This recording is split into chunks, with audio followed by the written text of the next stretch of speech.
Tonight, we're going to talk about the supermassive black hole at the heart of our galaxy, Sagittarius A. 4 million times the mass of our Sun, sitting 26,000 light-years away, buried behind an impenetrable wall of cosmic dust that has hidden it from our view for all of human history. For decades, we've known it was there, watching stars whip around it at impossible speeds, seeing the evidence of its gravity, but never able to see what was happening in the region around it. Then the James Webb Space Telescope turned its infrared eyes toward the galactic center, and what it found defies every prediction we had.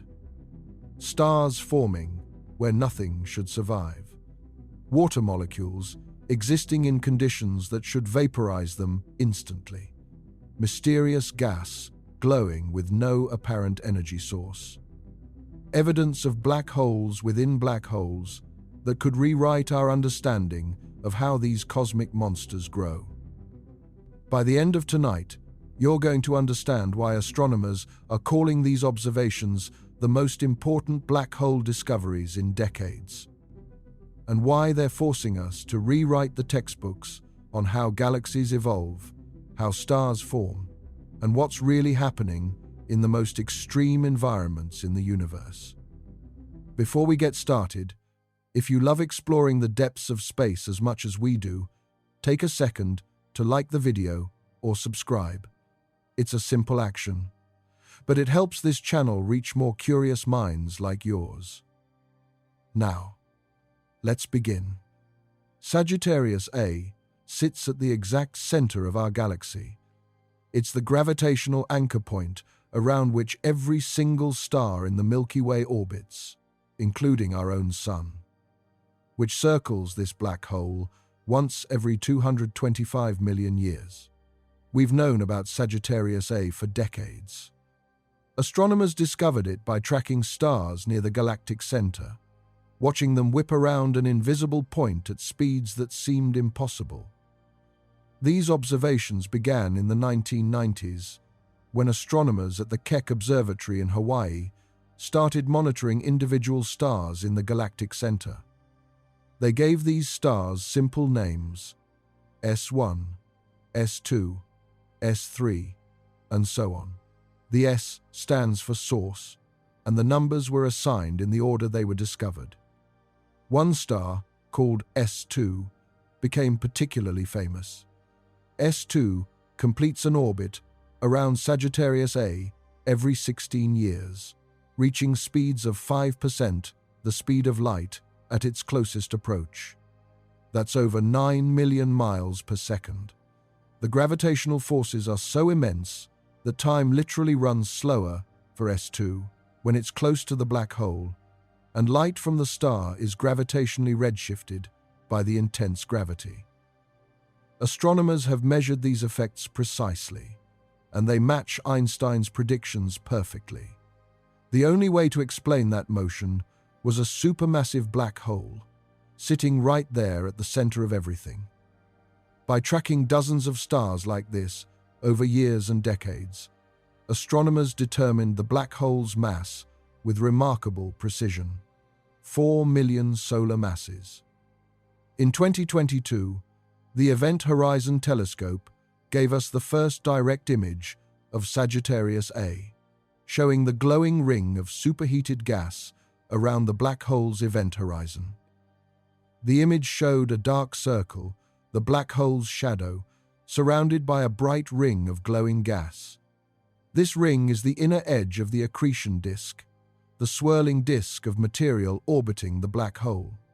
The gas in this disk is heated to millions of degrees by friction and compression, causing it to emit intense radiation. The dark circle in the center is not the black hole itself, which is infinitely small according to general relativity, but the event horizon, the point of no return. It was a triumph of astronomy, proof that Einstein's predictions about black holes were correct. Once something crosses the event horizon, it cannot escape, no matter what, not even light. But here's what nobody expected. The Event Horizon Telescope could only see the black hole itself, the immediate environment right around the event horizon. It couldn't see what was happening farther out because that region is completely obscured by dust. 26,000 light-years of cosmic dust sits between us and the galactic center, made of tiny particles created in dying stars and scattered into space. Visible light can't penetrate it. Radio waves can, which is how the Event Horizon Telescope imaged the black hole. But radio observations have low resolution and can't show fine details. Infrared light, on the other hand, passes through dust almost as if it weren't there. And that's where the James Webb Space Telescope comes in. Webb is the most powerful infrared telescope ever built. It launched in December 2021 and became fully operational in mid-2022, after a complex commissioning period where its mirrors were aligned and instruments calibrated. Webb's mirror is 21.3 feet across, nearly 3 times the diameter of Hubble's mirror. A larger mirror collects more light, allowing the telescope to see fainter objects at greater distances.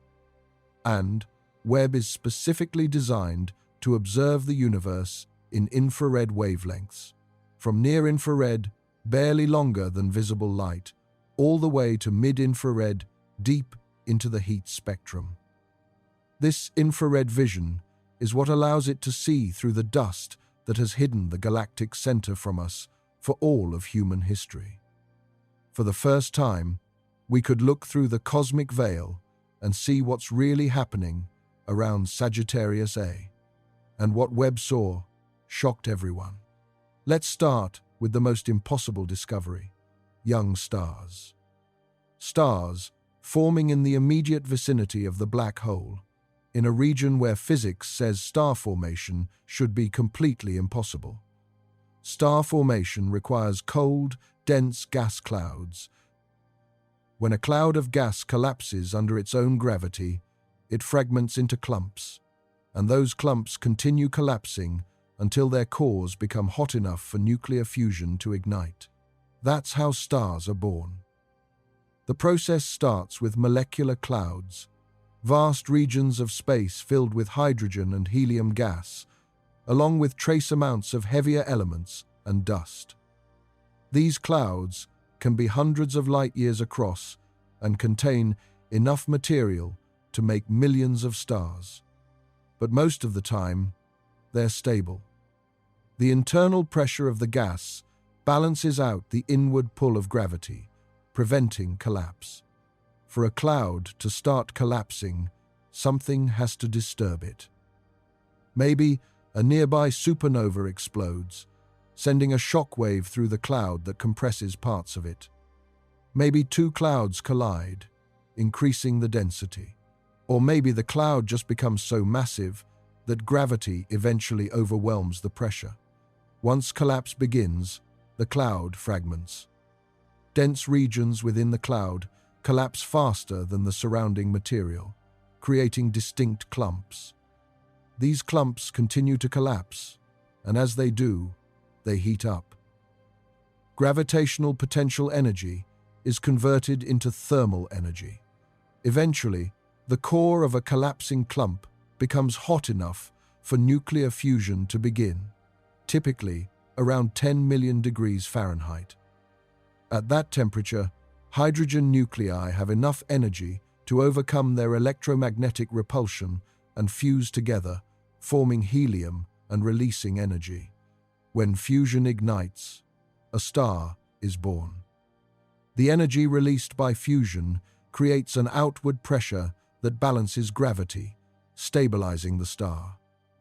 From that point on, the star will spend most of its life in a stable state, fusing hydrogen into helium in its core. But the environment around a black hole is nothing like that. It's a radiation hell. The gas, falling towards Sagittarius A, forms an accretion disk, a swirling disk of superheated material orbiting at nearly the speed of light. As gas spirals inward, it rubs against neighboring gas, creating friction. This friction heats the gas to millions of degrees.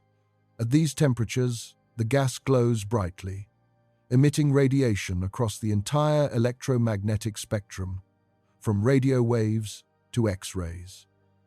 This disk emits intense X-rays and ultraviolet radiation. Any nearby gas clouds should be heated and ionized by this radiation, preventing them from collapsing. When high-energy photons, like X-rays or ultraviolet light, hit a gas cloud, they transfer energy to the gas atoms. This energy can knock electrons off the atoms, ionizing them. Ionized gas is hot gas. The free electrons and ions have a lot of kinetic energy, moving at high speeds and bouncing off each other. This thermal energy creates pressure that resists gravitational collapse. In other words, radiation from the accretion disk should heat any nearby gas clouds to the point where they can't collapse to form stars. The tidal forces from the black hole's gravity should also rip apart any gas clouds before they can collapse. Tidal forces arise because gravity gets weaker with distance. One side of a gas cloud is closer to the black hole than the other, so it feels a stronger gravitational pull. This difference stretches the cloud, pulling it apart. Near a supermassive black hole, tidal forces are enormous.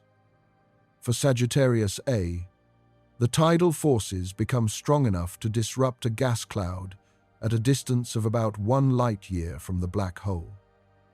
Inside that radius, any gas cloud should be stretched and torn apart before it can collapse. For all these reasons, astronomers have believed for decades that star formation near a supermassive black hole should be impossible. The region within a few light-years of the black hole should be sterile, a cosmic wasteland where nothing new can form. But Webb found hundreds of young stars in that exact region. Not old stars that wandered in from elsewhere, but young, hot, massive stars that clearly formed recently, within the last few million years. Some of them are less than 1 million years old, practically newborns in astronomical terms. To put that in perspective, these stars formed around the same time that early humans were beginning to walk upright on the plains of Africa. In cosmic terms, that's yesterday. These stars are so young that they're still surrounded by the dusty disks from which they formed. When a star forms, not all of the collapsing gas ends up in the star itself. Some of it forms a disk around the star, a protoplanetary disk. Over time, this disk can coalesce into planets, moons, asteroids, and comets, or it can be blown away by the star's radiation. The presence of these disks around the young stars near Sagittarius A tells us that the stars formed in place, not elsewhere in the galaxy. If they had formed far from the black hole and then migrated inward, their protoplanetary disks would have been stripped away long ago by interactions with other stars or by the harsh radiation environment near the black hole. The fact that the disks are still there means the stars must have formed recently and locally. And they're massive, tens of times the mass of our Sun, which means they formed quickly and violently. Massive stars live fast and die young. They burn through their nuclear fuel in just a few million years, compared to the 10 billion-year lifespan of a star like our Sun. The fact that there are massive young stars near Sagittarius A tells us that star formation has been happening there recently and probably continues to happen now.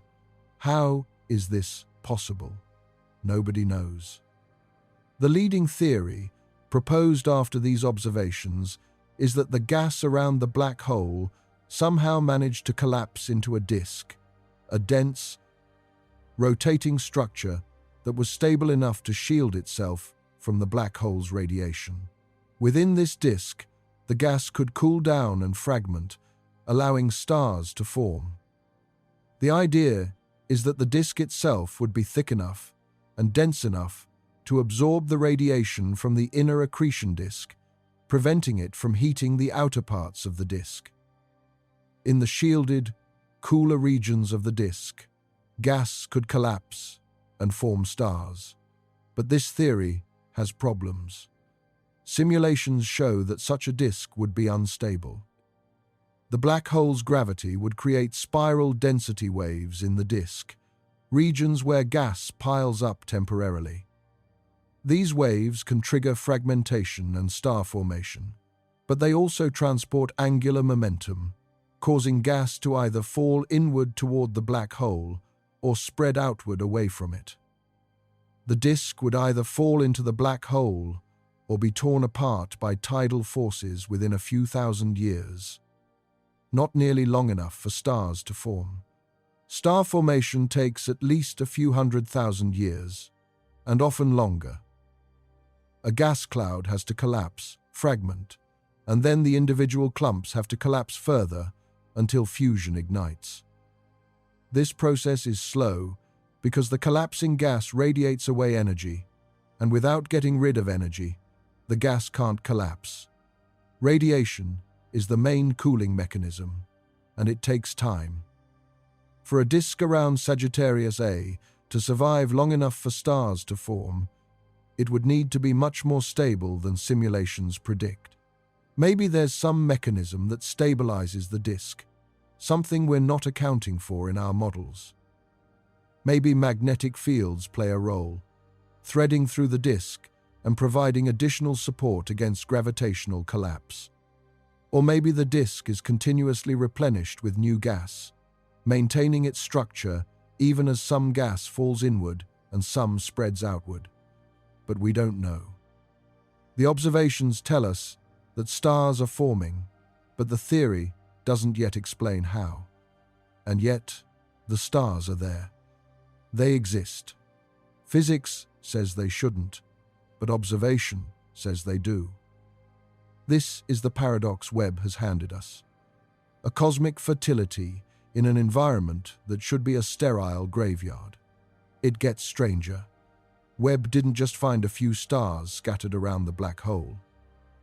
It found an entire population of stars that nobody knew existed.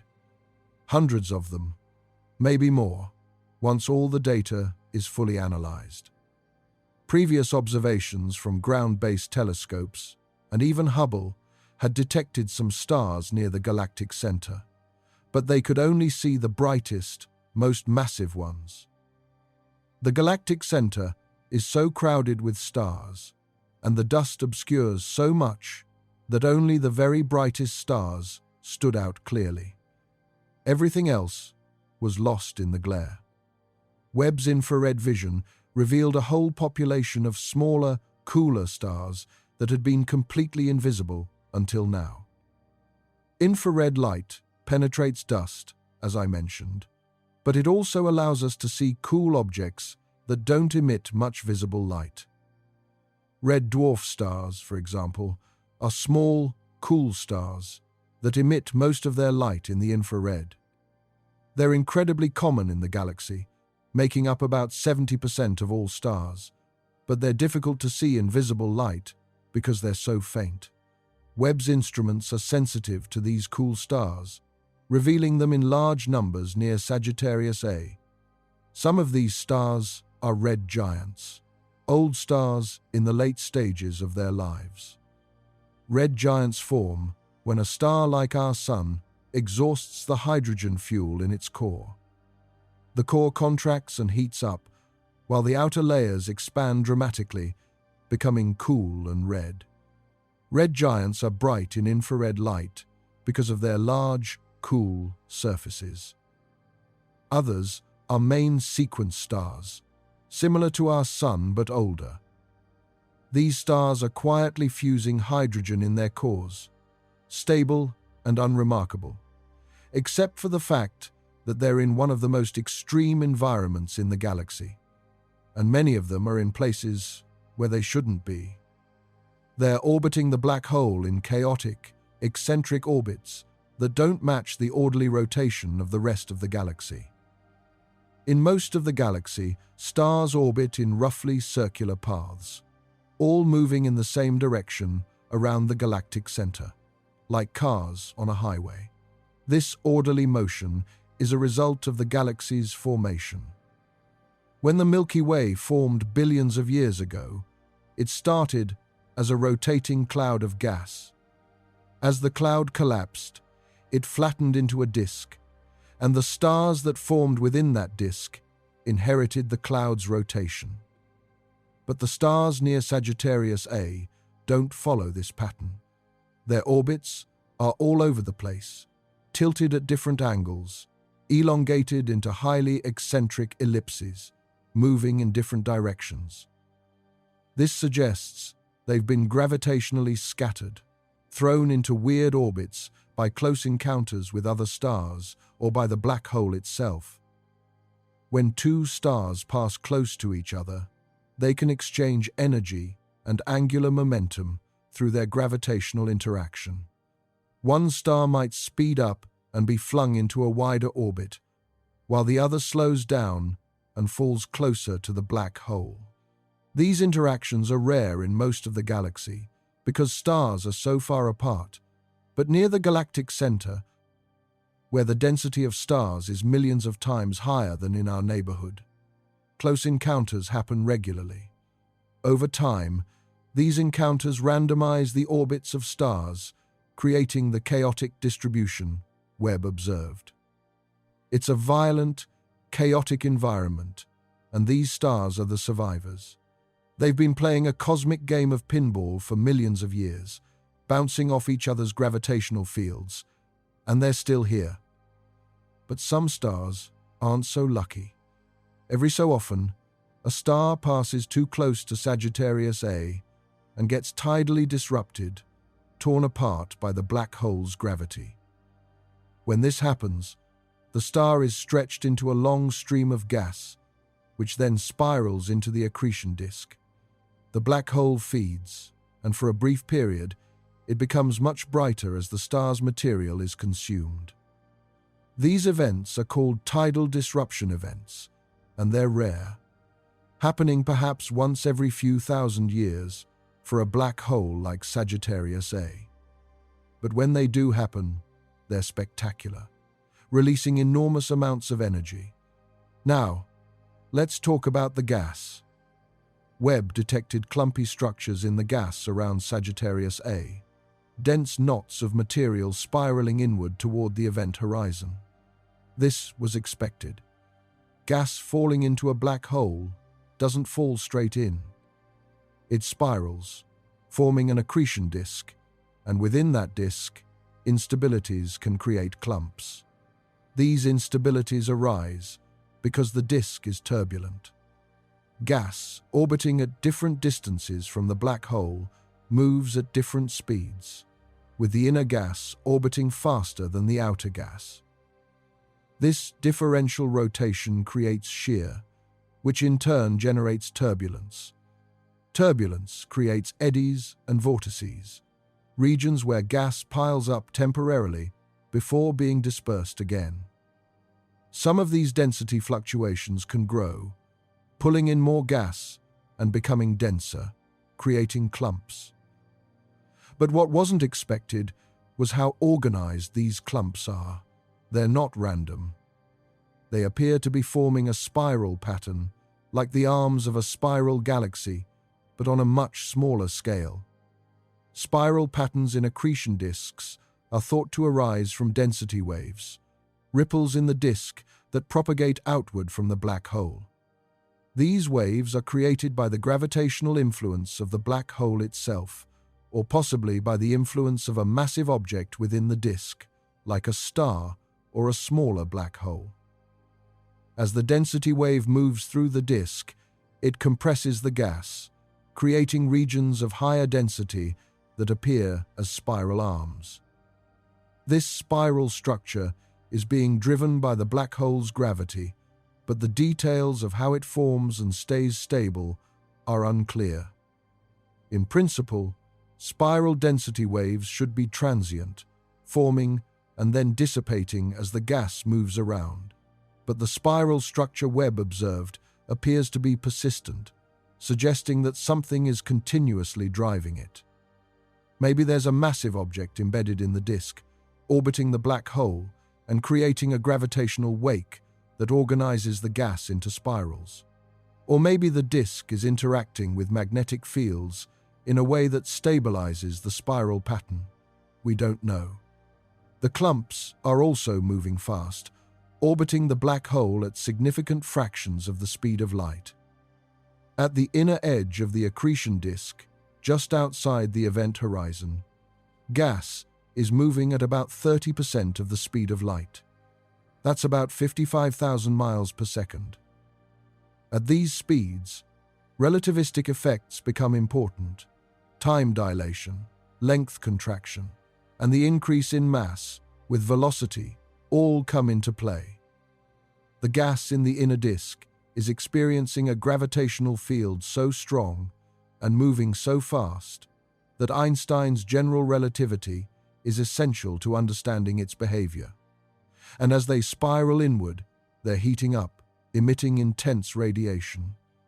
The friction and compression heat the gas to millions of degrees. At these temperatures, the gas emits X-rays and ultraviolet light. This radiation carries energy away from the disk, allowing more gas to fall inward. Without radiation to carry away energy, the gas would heat up until the pressure balanced the inward pull of gravity and it would stop falling. But radiation provides a cooling mechanism, allowing the gas to continue its inward spiral. This is the fuel for the black hole.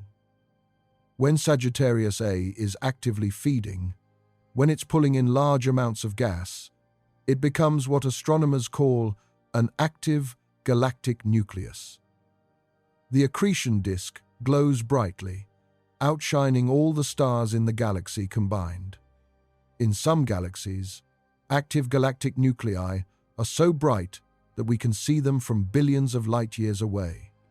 These are quasars, the brightest objects in the universe. But right now, Sagittarius A is dormant. It's not feeding. Or more accurately, it's feeding at a very low rate, consuming only a tiny fraction of the gas that's available. The clumps of gas Webb observed are there, spiraling inward, but they're not falling in at a high rate. Most of the gas is being blown away by stellar winds from nearby stars, or heated by radiation and dispersed before it can reach the event horizon. The black hole is surrounded by fuel, but it's barely eating. Why? This is one of the biggest mysteries about supermassive black holes. They don't feed continuously. They go through cycles, periods of intense activity, followed by long dormant phases. During an active phase, the black hole consumes vast amounts of gas, growing rapidly and releasing enormous amounts of energy.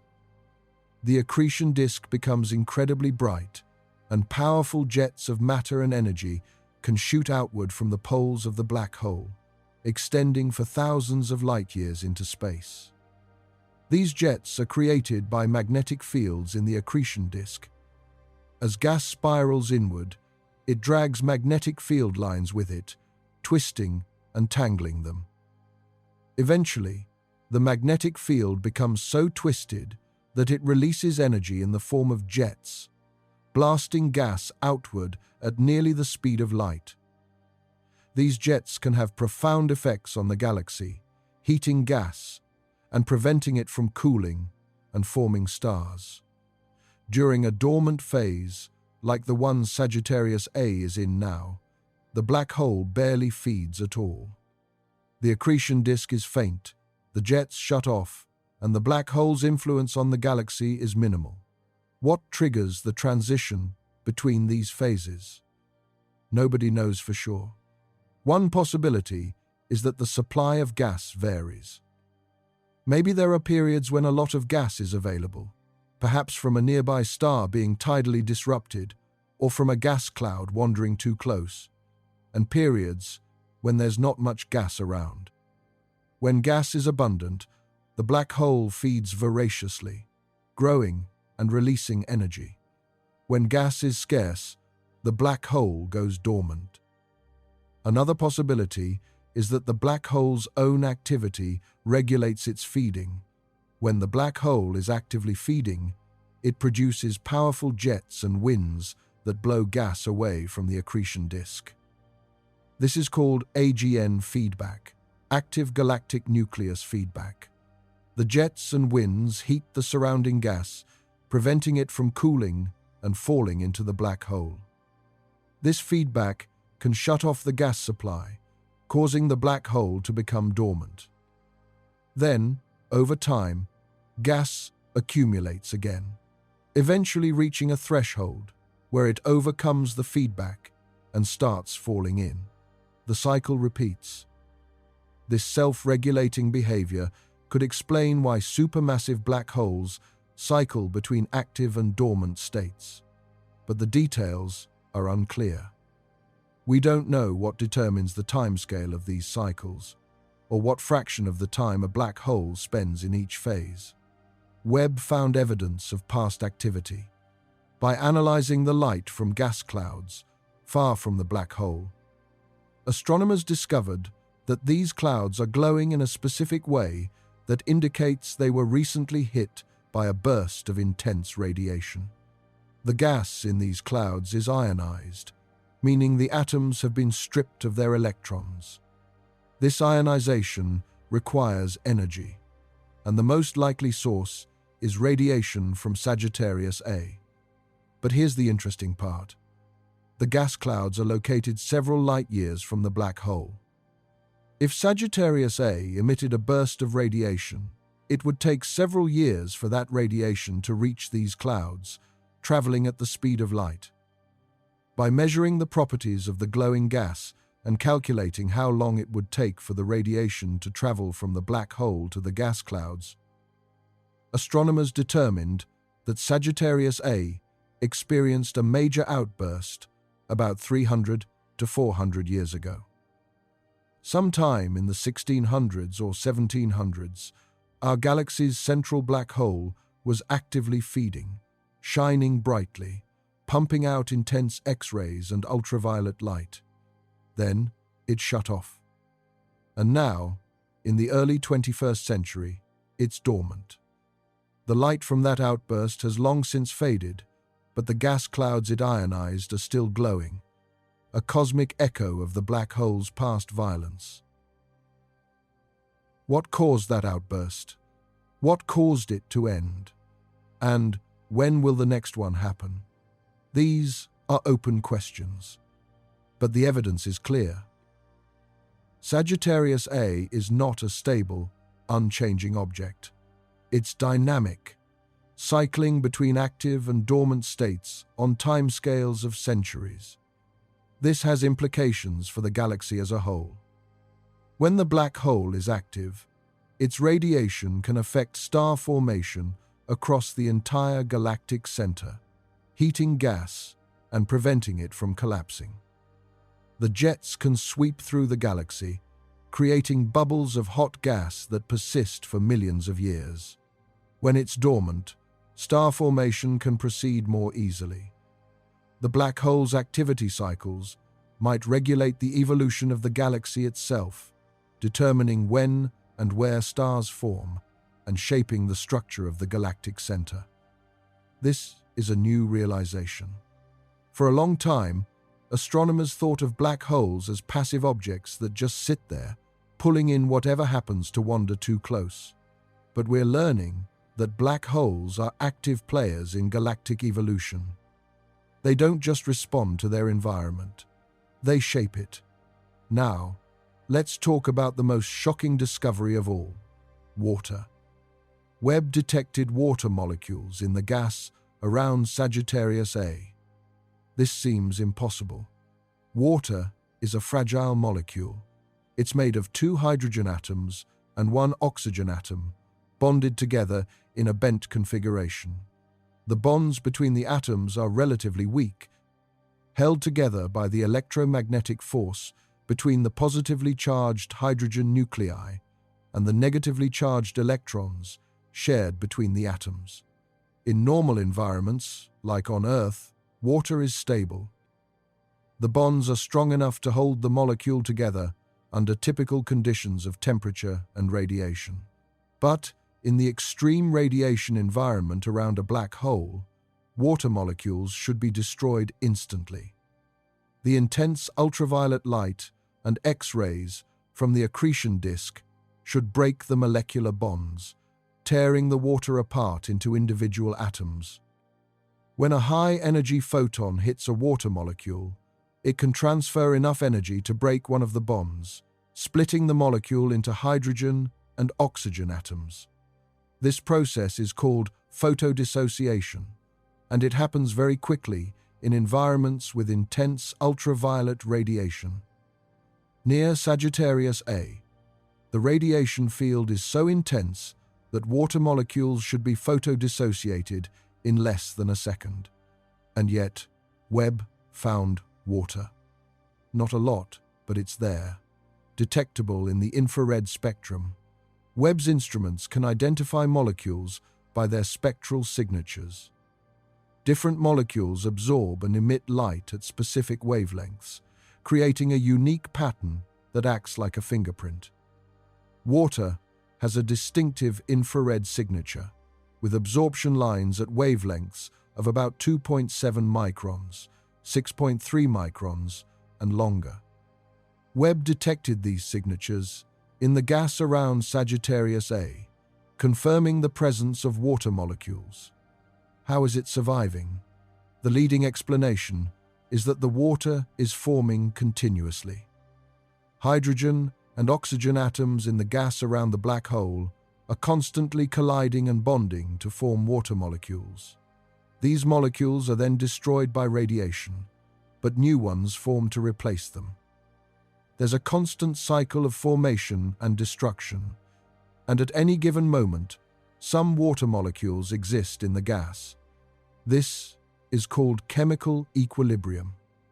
The rate of formation equals the rate of destruction, so the total amount of water stays roughly constant over time. But even this explanation has problems. The rate of destruction should be much faster than the rate of formation, meaning there shouldn't be enough water to detect. For water to form, a hydrogen atom and an oxygen atom have to collide with just the right energy and orientation to bond together. This is a relatively rare event, especially in the diffuse gas around a black hole, where atoms are spread out and moving at high speeds. Once a water molecule forms, it should be destroyed almost immediately by the intense radiation. The fact that Webb can see water molecules suggests that either the radiation environment is less intense than we thought, or there's some mechanism shielding the water from radiation. Maybe the water is forming in dense clumps of gas where the molecules are protected from the surrounding radiation. Dense gas can absorb radiation, shielding the molecules deeper inside the clump. If the clumps are dense enough and large enough, water molecules in the interior might survive for longer periods before being destroyed. Or maybe our models of the radiation environment are wrong. Maybe the accretion disk isn't emitting as much ultraviolet radiation as we calculated, or maybe the radiation is being absorbed or scattered by dust before it reaches the water molecules. Either way, it's a puzzle. The presence of water in such a hostile environment tells us that chemistry can happen in places we thought were too extreme. It suggests that even in the chaotic, violent region around a black hole, complex molecules can exist, at least temporarily. This has implications for astrobiology. If water can survive near a supermassive black hole, even in small amounts, it raises the question of whether other complex molecules could exist there too. Could organic molecules, the building blocks of life, form in such environments? Organic molecules are carbon-based compounds, like methane, formaldehyde, and amino acids. They're essential for life as we know it, forming the structures of cells, DNA, and proteins. On Earth, organic molecules are produced by living organisms, but they can also form through non-biological processes in space. Astronomers have detected organic molecules in molecular clouds, in the atmospheres of planets, and even in comets and asteroids. Could they form near a black hole? Almost certainly not. The radiation environment is just too harsh. Organic molecules are even more fragile than water, and they would be destroyed even faster. But the fact that we're even asking the question shows how much these observations have expanded our understanding of what's possible in extreme environments. A few years ago, the idea of finding any molecules near a black hole would have seemed absurd. Now we're detecting water and wondering what else might be there. Then there's the mystery of the ionized gas. Webb detected vast clouds of gas around Sagittarius A that are glowing brightly in infrared light. This glow indicates that the gas is ionized, meaning the atoms have been stripped of their electrons. When an atom loses one or more electrons, it becomes an ion, a charged particle. Ionized gas behaves differently than neutral gas. It conducts electricity, responds to magnetic fields, and emits radiation at specific wavelengths corresponding to the energy levels of the ion. By analyzing the spectrum of the glowing gas, astronomers can determine its temperature, density, and composition. Ionization requires energy. Something has to hit the gas with enough energy to knock electrons off the atoms. In most cases, this energy comes from radiation, usually from nearby stars or from the black hole itself. High-energy photons, like X-rays or ultraviolet light, can ionize gas by transferring energy to the atoms. When a photon hits an atom, it can knock an electron free, ionizing the atom. But in this case, there's no obvious energy source. The gas clouds Webb observed are far from any bright stars, and Sagittarius A is currently dormant, not producing much radiation. The nearest bright stars are several light-years away, too far to ionize these particular gas clouds. And the black hole's accretion disk, while it does emit some radiation, is currently so faint that it shouldn't be able to ionize gas at these distances. So where is the energy coming from? One possibility is that the gas was ionized in the past, during Sagittarius A's last active phase, 300 to 400 years ago, and it's still glowing now. Ionized gas can stay ionized for a long time if the density is low enough. When a gas is ionized, the free electrons and ions can recombine, with the electrons returning to the atoms and neutralizing the charge. But recombination takes time, and in very diffuse gas, where atoms and electrons rarely encounter each other, it can take thousands or even millions of years. If the gas Webb observed was ionized during the black hole's last outburst, and the density is low enough, it could still be ionized today, glowing faintly as the electrons slowly recombine with the ions. But this doesn't fully explain the observations. Some of the glowing gas is in regions that shouldn't have been affected by the black hole's past activity, too far away or in the wrong locations. Radiation from the black hole spreads outward in all directions, but it gets weaker with distance.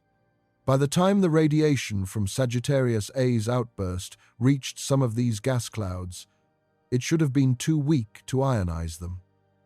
Another possibility is that there's a hidden energy source, something we haven't detected yet. Maybe there are hot, young stars embedded in the gas clouds, stars that are too faint or too obscured by dust for even Webb to see clearly. Young, massive stars emit intense ultraviolet radiation, which can ionize the surrounding gas. If there are such stars hiding in the gas clouds, they could be the energy source we're looking for. Or maybe there are shocks in the gas, regions where gas clouds are colliding at high speeds, generating heat and ionizing the atoms. Shocks occur when gas moving at different speeds collides. The collision converts kinetic energy into thermal energy, heating the gas. If the gas is heated enough, it becomes ionized. Shocks can occur when gas is falling toward the black hole, or when stellar winds from nearby stars collide with each other, or when supernova explosions push gas outward into the surrounding medium. All of these mechanisms could potentially ionize gas near Sagittarius A, but none of these explanations fully account for all the observations. The distribution of ionized gas, its temperature, and its spectrum don't perfectly match any single mechanism. It's possible that multiple processes are at work, each ionizing different regions of gas in different ways. The ionized gas remains a mystery, one that will require more observations and better models to solve. Now, let's talk about intermediate mass black holes. This might be the most important discovery Webb has made. It might be the discovery that changes everything we thought we knew about how supermassive black holes form and grow. Among the stars and gas clouds around Sagittarius A, Webb detected several objects that don't fit the profile of normal stars. They're too compact, too massive, and they're affecting the orbits of nearby stars in ways that suggest they have strong gravitational fields. These objects are dark. They don't emit much light, which is unusual for stars. Most stars shine because they're fusing hydrogen in their cores, converting mass into energy through nuclear fusion. Even the coolest, faintest stars, like red dwarfs, emit a detectable amount of light in the infrared. But these objects are darker than they should be if they were stars.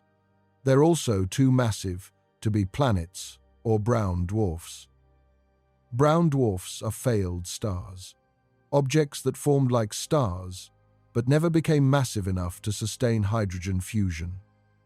They're typically between 13 and 80 times the mass of Jupiter, which translates to roughly 0.01 to 0.08 times the mass of the Sun.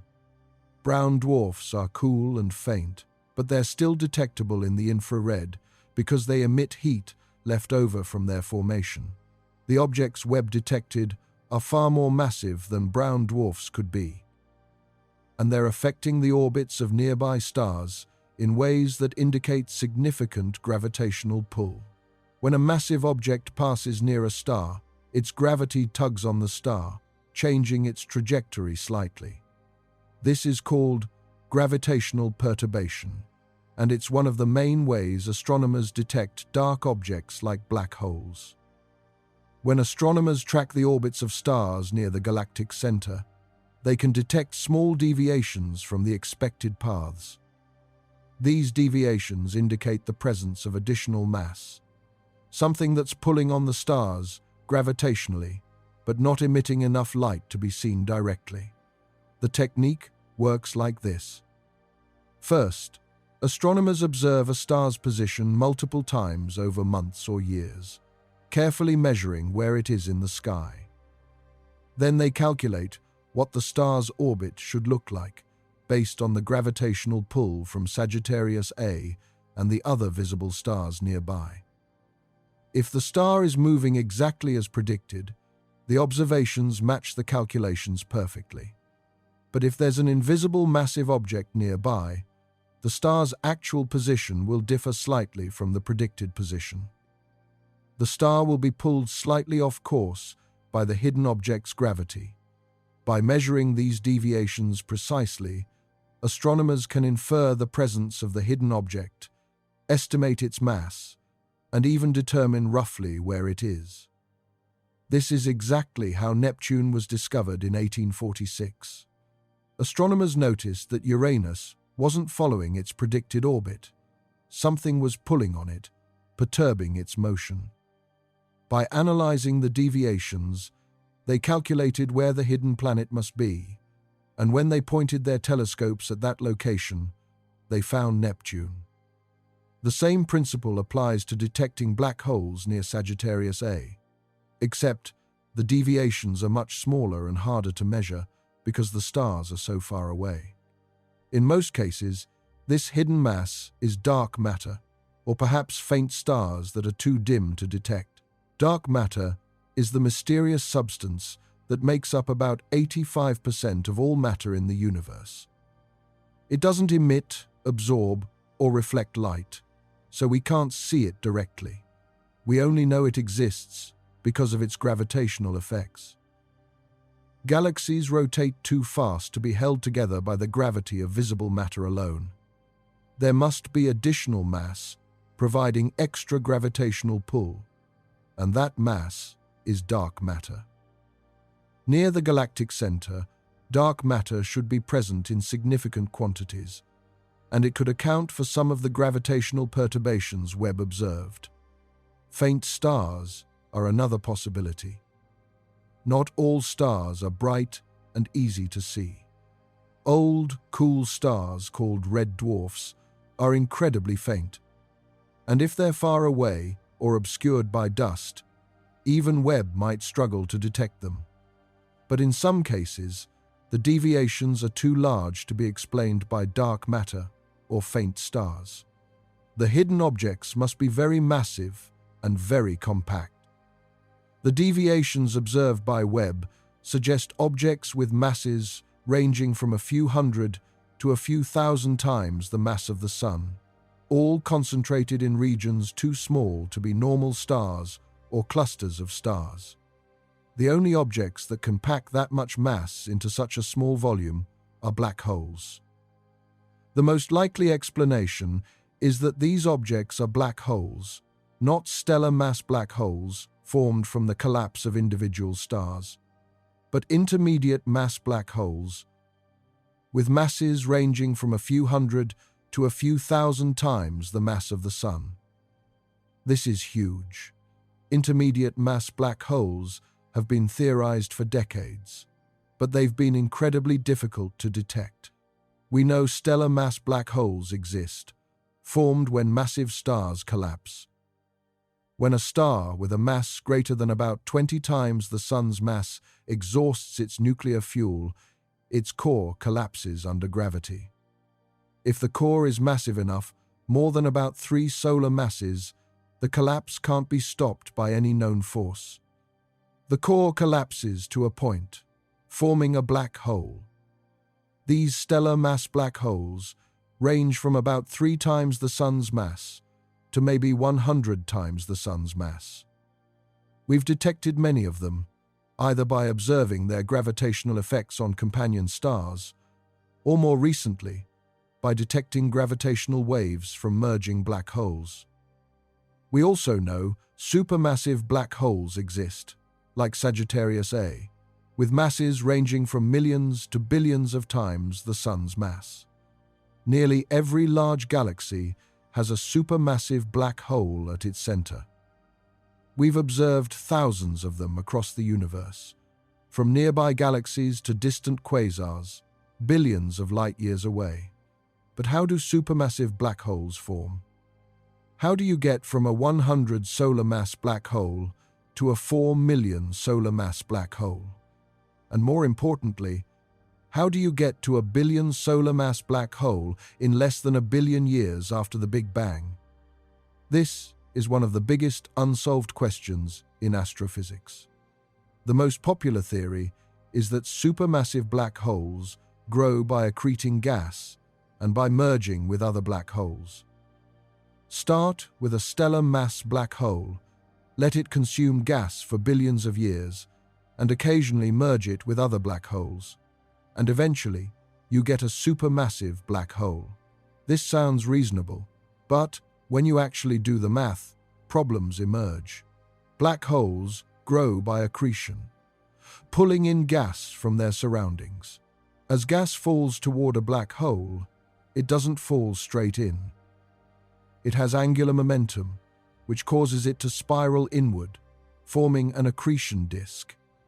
As gas spirals through the disk, friction between neighboring gas particles heats the gas to millions of degrees. This hot gas emits intense radiation, primarily in X-rays and ultraviolet light. The radiation from the accretion disk is so intense that it creates outward pressure on the surrounding gas. This is called radiation pressure, and it's the same force that causes comet tails to point away from the sun. Photons carry momentum, and when they hit gas particles, they transfer that momentum, pushing the gas outward. For a black hole, accreting gas, radiation pressure limits how fast the black hole can grow. If the accretion rate is too high, the radiation pressure becomes so strong that it blows away the infalling gas, shutting off the accretion. This maximum accretion rate is called the Eddington limit, named after British astronomer Arthur Eddington, who first calculated it in the 1920s. For a black hole, with the mass of our Sun, the Eddington limit corresponds to accreting about 1/1,000,000th of a solar mass per year. For a 100 solar mass black hole, the limit is about 1/10,000th of a solar mass per year. These seem like tiny amounts, but over millions of years, they add up. If a stellar mass black hole accretes at the Eddington limit continuously for 1 billion years, it can grow significantly. But here's the problem. Even accreting at the Eddington limit, which is the absolute maximum rate, it takes too long to grow from 100 solar masses to 1 billion solar masses. The universe is about 13.8 billion years old. The first stars formed a few 100 million years after the Big Bang, about 13.5 billion years ago. These first stars were different from stars today. They formed from primordial gas that contained only hydrogen, helium, and trace amounts of lithium. No heavy elements like carbon, oxygen, or iron, because those elements hadn't been created yet. Without heavy elements, these first stars couldn't cool their gas clouds as efficiently as modern stars can. So they tended to be much more massive, perhaps hundreds of times the mass of our Sun. When these massive stars exhausted their nuclear fuel and collapsed, they would have formed black holes, creating the seeds for future supermassive black holes. Let's say one of these first stars formed a black hole with a mass of 100 times the Sun's mass. This black hole starts accreting gas at the Eddington limit immediately. How long would it take to reach 1 billion solar masses? We can calculate this using exponential growth. At the Eddington limit, a black hole's mass doubles approximately every 50 million years. This is called the Eddington time. To go from 100 solar masses to 1 billion solar masses requires growing by a factor of 10 million. That's about 23 doubling times. 23 times 50 million years equals 1.15 billion years. So even in the best-case scenario, accreting continuously at the maximum rate with no interruptions, it would take over 1 billion years for a stellar mass black hole to grow into 1 billion solar mass, supermassive black hole. But astronomers have detected quasars, supermassive black holes actively feeding in the early universe at redshifts corresponding to when the universe was only 600 million years old. Some of these quasars have masses of billions of solar masses. That's not enough time for a stellar mass black hole to grow to billions of solar masses through accretion alone, even at the Eddington limit. The math simply doesn't work, and it gets worse. Black holes don't accrete continuously at the Eddington limit. In reality, the gas supply varies. Sometimes there's a lot of gas available, and the black hole feeds rapidly. Other times, there's little gas, and accretion slows down or stops entirely. The duty cycle, the fraction of time a black hole spends actively accreting, is probably much less than 100%. If a black hole only accretes 10% of the time, it would take 10 times longer to grow, making the timeline problem even worse. Additionally, some of the mass that falls toward the black hole doesn't actually make it in. Powerful jets and winds from the accretion disk can blow gas away, reducing the effective accretion rate below the Eddington limit. All of these factors make it even harder to explain how supermassive black holes grew so quickly in the early universe. So, there must be another mechanism. Intermediate mass black holes could be the missing link. If black holes can form with masses of thousands of solar masses, rather than just tens or hundreds, then they have a head start. They can grow into supermassive black holes much faster. A black hole that starts with a mass of 10,000 solar masses only needs to grow by a factor of 100 to reach 1,000,000 solar masses, rather than growing by a factor of 10,000 from a 100 solar mass seed. This dramatically reduces the time required. But how would intermediate mass black holes form? One possibility is that they form in dense star clusters, regions where stars are packed so closely together that they collide and merge. In the early universe, star clusters might have been much denser than they are today. If stars in these clusters collided and merged, they could create very massive stars, hundreds of times the mass of the Sun. These massive stars would burn through their fuel quickly and collapse to form intermediate mass black holes.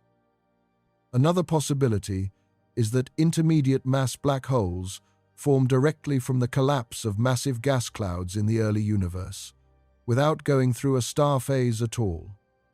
In the early universe, gas clouds could have been much more massive than they are today, perhaps because the gas was less enriched with heavy elements. If a sufficiently massive gas cloud collapsed, it might form a black hole directly, bypassing the star formation process. These are called direct collapse black holes, and they could have masses of thousands or even tens of thousands of solar masses right from the start. But until now, we've had very little evidence that intermediate mass black holes actually exist. There have been a few candidate detections, but nothing definitive. Some globular clusters, dense spherical collections of old stars, appear to have intermediate mass black holes at their centers, based on the motions of stars in the cluster. And there have been a few detections of gravitational waves from merging black holes with masses in the intermediate range. But these detections are tentative, and there's debate about whether they represent true intermediate mass black holes or just the high mass end of the stellar mass black hole population. Webb's observations might change that. If the objects Webb detected around Sagittarius A really are intermediate mass black holes, it would confirm that these objects exist, and it would give us a laboratory to study how they behave. We could watch them interact with stars, watch them merge with each other, and watch them feed on gas. This would revolutionize our understanding of how supermassive black holes grow. It would show that black holes don't just grow by slowly accreting gas. They grow by consuming other black holes, including intermediate mass ones. Sagittarius A itself might have grown to its current mass of 4 million solar masses by merging with dozens or hundreds of intermediate mass black holes over billions of years. Each merger would have added mass to Sagittarius A and would have emitted gravitational waves that rippled through space-time. If we could detect these gravitational waves, it would confirm the merger scenario. But gravitational waves from mergers in the past have long since passed us, and we can't observe them directly. we can only infer that they happened based on the current mass and properties of Sagittarius A. And if intermediate mass black holes exist around Sagittarius A, they probably exist around other supermassive black holes too. This could be a universal mechanism, the primary way that supermassive black holes grow. Every supermassive black hole might be surrounded by a population of smaller black holes, intermediate mass and stellar mass, that it gradually consumes over cosmic time. This would explain how supermassive black holes can grow so quickly in the early universe. They start as intermediate mass black holes, perhaps formed from direct collapse, and then grow rapidly by merging with other intermediate mass black holes and by accreting gas. But we need more observations to confirm this. Webb has given us tantalizing hints, but we need follow-up studies to determine whether these objects really are intermediate mass black holes or something else. Future observations will track their orbits more precisely, measuring how they move over time. By watching how these objects interact with nearby stars, we can estimate their masses more accurately. If their masses fall in the intermediate range, and if their orbits are consistent with black holes rather than stars, it would strongly support the black hole interpretation. We'll also look for other signatures, like gravitational waves from merging intermediate mass black holes.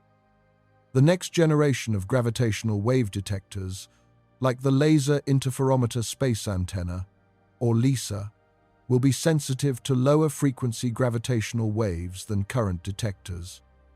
These lower frequency waves are produced by mergers of intermediate mass and supermassive black holes.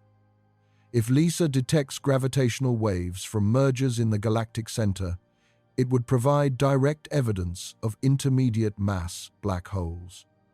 And we'll continue to refine our models of black hole growth, incorporating the new data from Webb and other telescopes. By comparing observations with simulations, we can test different scenarios and determine which mechanisms are most important for growing supermassive black holes. Let's step back and think about what all of this means. Every single one of Webb's discoveries around Sagittarius A contradicts what we thought we knew. Stars forming where they shouldn't. Water molecules surviving in conditions that should destroy them. Ionized gas with no apparent energy source. Intermediate mass, black holes hiding in plain sight. A dormant black hole surrounded by fuel, cycling through active and dormant phases on timescales of centuries. Each of these discoveries on its own would be significant. Together, they represent a complete overturning of our understanding of what happens in the most extreme environments in the universe. Here's why this matters. Black holes aren't just exotic objects that sit at the centers of galaxies doing nothing. They're active players in galactic evolution. When a supermassive black hole feeds, it releases enormous amounts of energy. This energy heats the surrounding gas, preventing it from cooling down and collapsing to form new stars. In effect, an active black hole can shut down star formation across an entire galaxy. This is called AGN feedback, active galactic nucleus feedback, and it's thought to be one of the main mechanisms that regulates how galaxies evolve. Without AGN feedback, galaxies would form stars too quickly, using up all their gas in a few billion years and leaving nothing for future generations. Simulations of galaxy formation that don't include AGN feedback produce galaxies that are too massive and too blue, meaning they're forming too many stars. These simulations don't match the observed properties of real galaxies. But when AGN feedback is included in the simulations, the results match observations much better. The feedback slows down star formation, preventing galaxies from becoming too massive, and it enriches the intergalactic medium with heavy elements by blowing gas out of galaxies. But with AGN feedback, star formation is slowed down, stretched out over longer timescales, allowing galaxies to continue forming stars for tens of billions of years. This creates galaxies that look like the ones we observe, with a mix of old and young stars, and with star formation rates that decline gradually over cosmic time. The problem is, we don't fully understand how AGN feedback works. We don't know what triggers a black hole to become active. We don't know what determines how much energy it releases. We don't know how that energy couples to the gas in the galaxy. We don't know how efficiently the feedback works, or whether it's the same in all galaxies or varies depending on the galaxy's properties. These are critical questions because AGN feedback is now incorporated into every major galaxy formation simulation. Without AGN feedback in the models, the simulations fail to reproduce the observed universe. They produce galaxies that are too massive, too blue, and forming stars too rapidly. But the feedback is implemented as a simple prescription, a mathematical formula that approximates a complex physical process we don't fully understand. If our understanding of the underlying physics is wrong, our simulations might be producing the right results for the wrong reasons. And that means our predictions about how galaxies will evolve in the future might be unreliable. Webb's observations of Sagittarius A are giving us clues. The fact that the black hole is dormant, despite being surrounded by fuel, tells us that there's some mechanism regulating when it feeds. It's not just a matter of gas availability. There's gas there, spiraling around the black hole, but it's not falling in. Something is preventing it, or at least slowing it down. Maybe it's the rotation of the gas, which creates angular momentum that resists infall. Maybe it's magnetic fields in the disk, which can transport angular momentum outward, allowing some gas to fall in while preventing the rest. Or maybe it's feedback from the black hole itself, even in its dormant state, producing winds or jets that blow gas away. We don't know. The evidence of past activity 300 to 400 years ago tells us that the transition between dormant and active states can happen relatively quickly on human timescales, not just cosmic ones. This is important because it means we might be able to observe these transitions in real time. If Sagittarius A becomes active again in the next few decades or centuries, we'll be able to watch the process unfold, tracking how the black hole's luminosity increases, how the gas distribution changes, and how the surrounding galaxy responds. This would provide invaluable data for understanding AGN feedback. And the presence of young stars forming near the black hole tells us that even in the presence of an active black hole, star formation can still happen under the right conditions. The feedback isn't total. It doesn't shut down all star formation everywhere. Instead, it's more nuanced, affecting different regions differently depending on the local conditions. In some regions, the feedback might be strong enough to completely suppress star formation.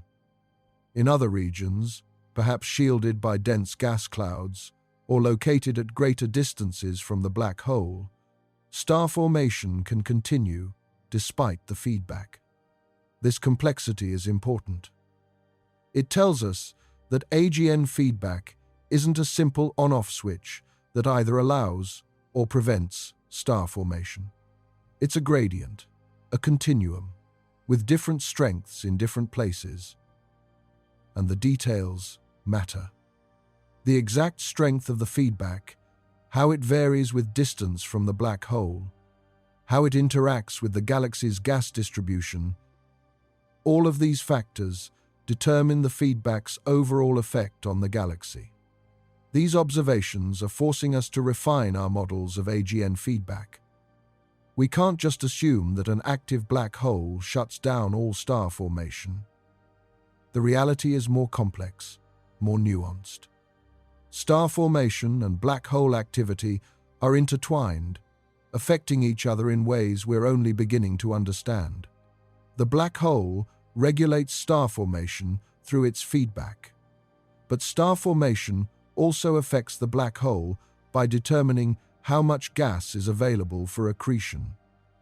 It's a two-way relationship, a feedback loop in the truest sense. And understanding this feedback loop is crucial for understanding how galaxies evolve. There's also the question of how common these phenomena are. Is Sagittarius A unusual, or is what we're seeing typical of supermassive black holes? This is a critical question, because Sagittarius A is just one example. If it's unusual, then Webb's discoveries might not tell us much about black holes in general.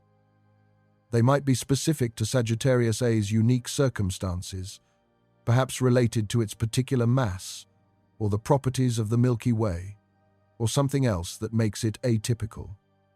But if what we're seeing around Sagittarius A is common, if most or all supermassive black holes are surrounded by similar environments, then these discoveries have universal implications. They tell us something fundamental about how black holes work, not just in the Milky Way, but everywhere. We don't know yet. Sagittarius A is the closest supermassive black hole to us, which is why we can study it in so much detail. At 26,000 light-years away, it's close enough that Webb can resolve individual stars and gas clouds in the galactic center, measuring their positions, velocities, and properties with exquisite precision. Other supermassive black holes are much farther away, making them harder to study. The nearest large galaxy, Andromeda, is about 2.5 million light-years away, roughly 100 times farther than Sagittarius A. At that distance, Webb's resolution isn't good enough to see individual stars near the central black hole. We can see the galaxy as a whole. We can measure the total light from its center, but we can't pick out individual objects the way we can in the Milky Way. For galaxies beyond the local group, the distances become even more daunting. But it's just one example. To understand black holes in general, we need to study many of them. We need a large sample of observations, covering black holes of different masses in different types of galaxies at different stages of activity. Only then can we determine which features are common and which are unique. Only then can we separate the universal principles from the special cases. Webb is starting to do that. It's observing the centers of other galaxies, looking for similar phenomena.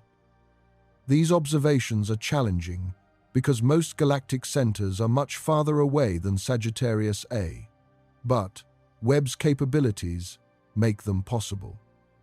The telescope can detect faint objects at enormous distances, and its infrared vision can penetrate dust in other galaxies just as it does in the Milky Way.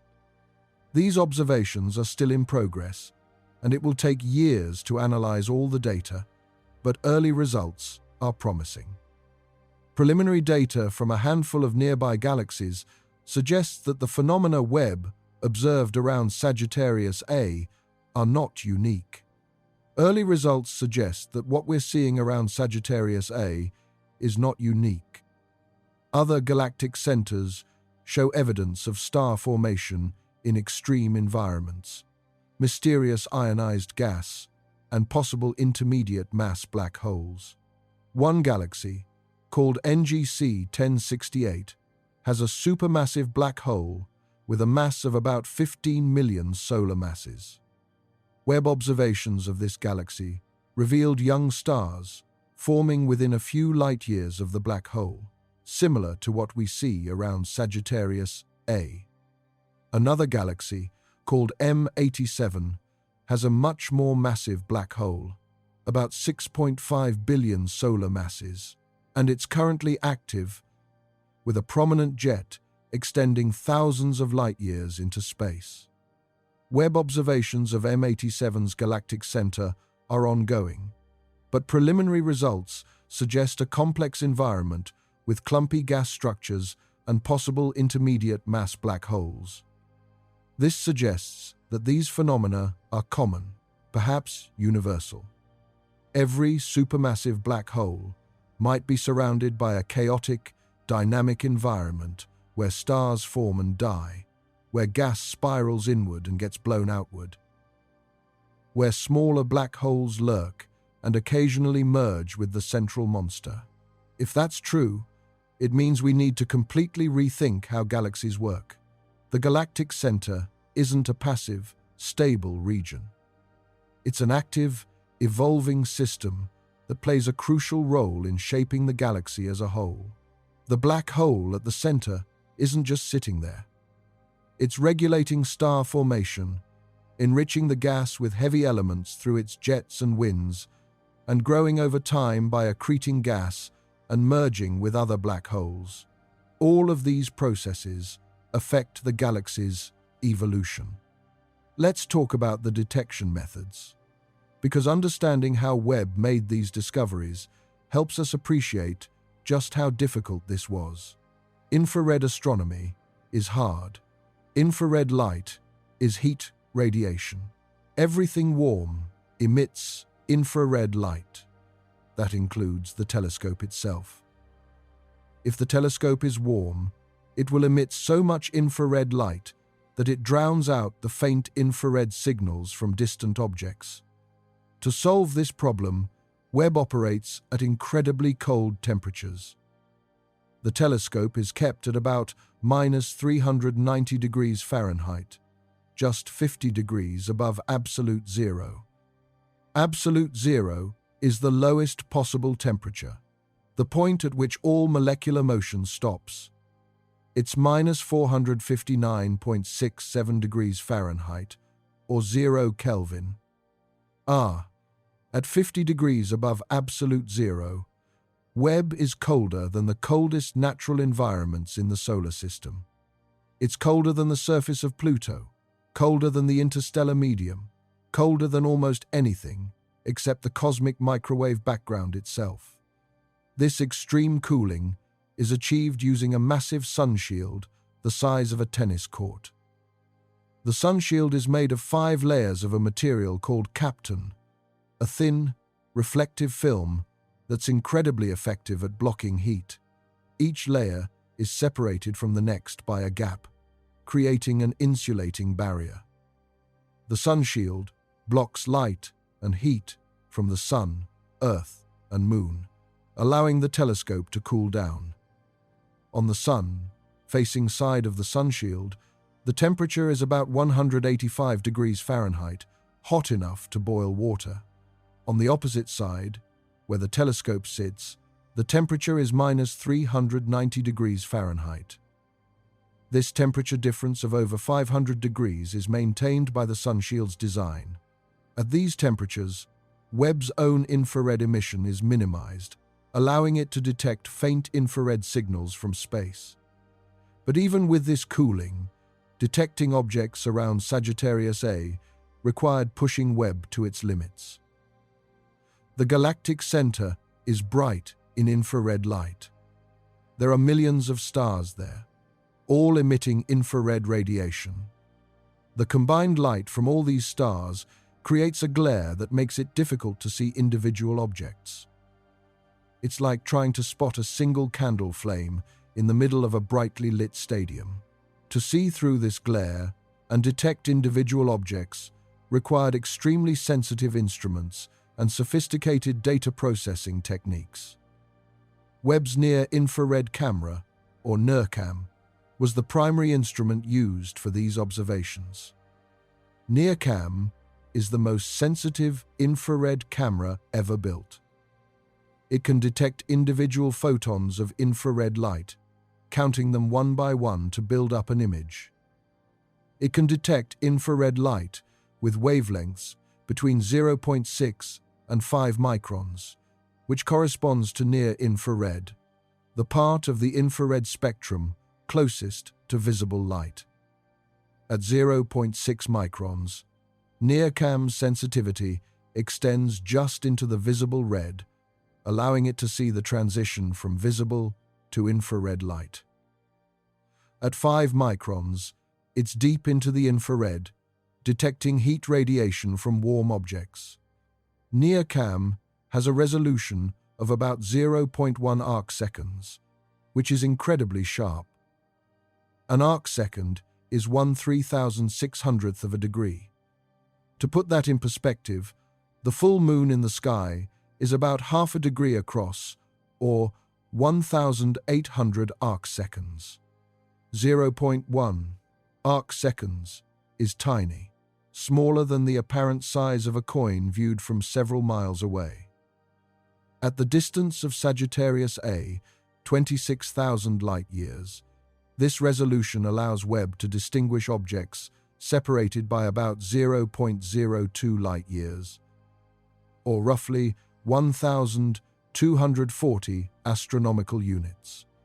1 astronomical unit is the distance from Earth to the Sun, about 93 million miles. So Webb can distinguish objects that are about 115 billion miles apart at the galactic center. That sounds like a lot, but remember, the region around Sagittarius A is packed with millions of stars. Stars near the galactic center are separated by distances of only a few light-years on average, and in the densest regions, they can be as close as a few hundredths of a light-year apart. Being able to pick out individual stars and gas clouds from this crowded field required not just high resolution, but also careful planning. The observations were done in multiple infrared wavelengths, allowing astronomers to distinguish different types of objects based on their infrared colors. Young stars, which are hot, appear bright in shorter infrared wavelengths. They emit a lot of energy in the near-infrared, around 1 to 2 microns. Cooler, older stars appear bright in longer wavelengths. Red giants and red dwarfs, for example, emit most of their light in the mid-infrared, around 3 to 5 microns. Gas and dust emit infrared light at specific wavelengths depending on their temperature and composition. Hot gas emits a continuum of infrared radiation, while cooler dust emits at specific wavelengths corresponding to the vibrational modes of the molecules in the dust grains.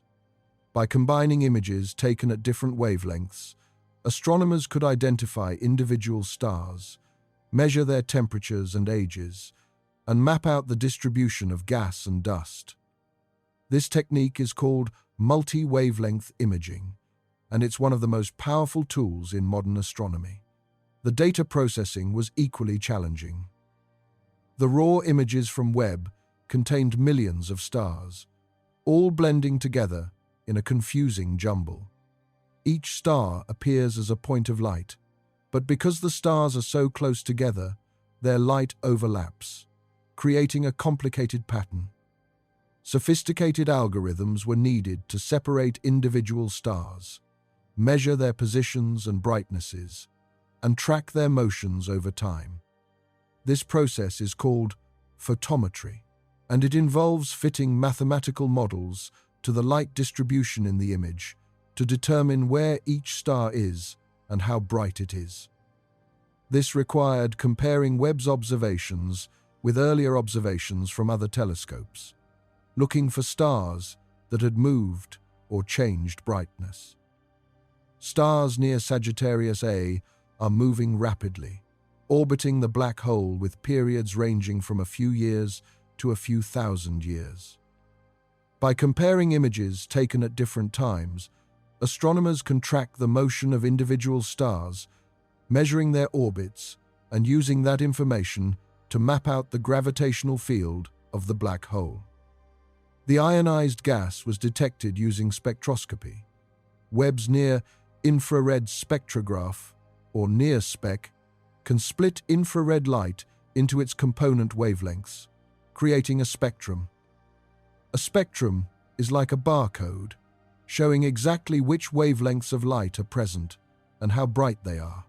Different atoms and molecules emit and absorb light at specific wavelengths, creating a fingerprint that reveals what the gas is made of and what physical conditions it's experiencing. For example, hydrogen emits light at specific wavelengths, corresponding to transitions between different energy levels in the atom.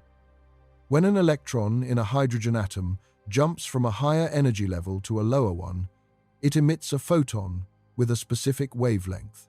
These wavelengths are characteristic of hydrogen, and they can be used to identify hydrogen in distant gas clouds.